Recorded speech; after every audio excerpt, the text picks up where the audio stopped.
বোন, এই নাও তোমার টাকা। কিসের জন্য দিদি? ওই কাকুর কাছ থেকে ধার নিয়েছিলাম। আচ্ছা ঠিক আছে, আমি কাকুর সাথে কথা বলে নেব। ধন্যবাদ দিদি। শোনো বোন, এই নাও টাকাটা রাখো। কিসের টাকা দাদা? আমি একবার অনেকগুলো জিনিস নিয়েছিলাম তোমার বাবার কাছ থেকে, আর টাকা দিতে ভুলে গেছিলাম। আর তোমার বাবা আমার কাছে টাকা চায়নি, আমার মনে পড়লো তাই আমি দিতে আসলাম। আচ্ছা ঠিক আছে।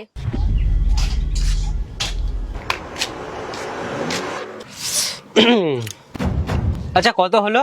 আপনার চা আর ওই একটা বিস্কিট 20 টাকা হয়েছে। ও, 20 টাকা।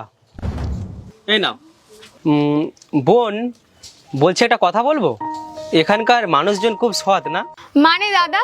মানে এইটাই, এখন মানুষ টাকা ধার নিয়ে সবাই ভুলে যায়, আর এখানকার সব মানুষজন দেখছি তোমাকে এসে টাকা মিটিয়ে দিয়ে যাচ্ছে।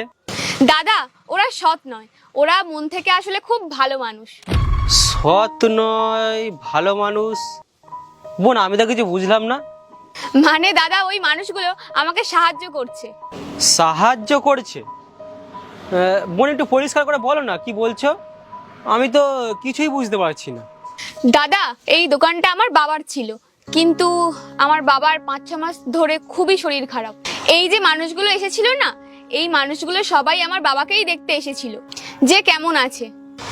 আর ওরা দেখেছিল আমার কাছে তেমন কোনো টাকা পয়সা ছিল না, আর ওনার অসুস্থ হয়ে যাওয়ার পর আমি এই দোকানটা চালাই। এখানকার সব লোকই আমার বাবাকে খুব সম্মান করে, আর যেদিন থেকে এরা সবাই আমার বাবাকে দেখে এসেছিল তারপর থেকে কেউ না কেউ এসে বলতেই থাকে যে কাকুর কাছে আমার এই টাকা বাকি ছিল, কাকু আমার কাছে এই টাকা পেত। তারপর গিয়ে বাবাকে জিজ্ঞাসা করলাম যে বাবার কাছ থেকে কেউ টাকা ধার নিয়েছিল কিনা, কিন্তু বাবা বলল যে বাবার কাছ থেকে কেউ টাকা ধার নেয়নি।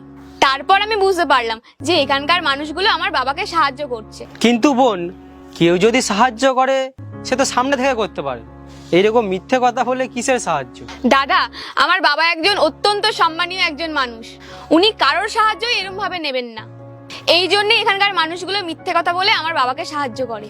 আর দেখো আমার অবস্থা, আমি না চেয়েও এদের থেকে টাকা নিতে হয়, কারণ এখন আমার খুবই টাকার দরকার। বোন, আমার জানা ছিল না আজও আমাদের পৃথিবীতে এত ভালো মানুষ আছে যে নিজের কোনো লাভ ছাড়াই অন্যকে সাহায্য করে। দেখো না, মানুষগুলো তো এড়িয়ে যেতে পারতো, কিন্তু তাও তারা মিথ্যা কথা বলে তোমাকে সাহায্য করছে। যদি ভগবান সব মানুষদের এরকম ভালো করে দিত না, তাহলে আমাদের এই পৃথিবীতে আর খারাপ কিছু হতোই না। আর বোন, তুমি চিন্তা করো না, আমরা তো সবাই আছি, আর দেখো ভগবান তো সব দেখছে। তুমি তো কারোর কোনদিন খারাপ করনি, তাই দেখো সব মানুষ তোমাকে সাহায্য করতে চায়, তোমার ভালো করতে চায়।